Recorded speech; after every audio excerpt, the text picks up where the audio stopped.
Home tour rumah pertama habis nikah. Ayo masuk. Jadi sebelum nikah, aku sama Pon itu udah keliling-keliling nyari rumah untuk tempatin. Ya kan, Pon? Iya, sampai pusing tuh dikeliling, soalnya banyak pilihan yang menggiurkan. Nah, sampai akhirnya kita tuh nemuin rumah ini, Mutiara Gading 2 Extension.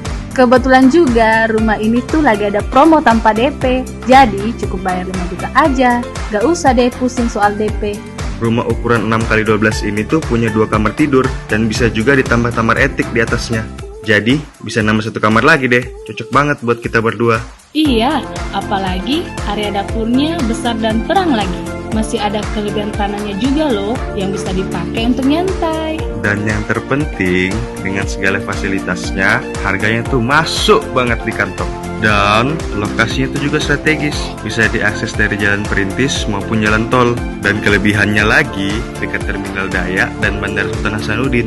Jadi gampang banget deh mau kemana-mana. Semoga aja kalian juga berjodoh ya dengan Mutiara Gading 2 Extension. Iya, kayak kita, Ben.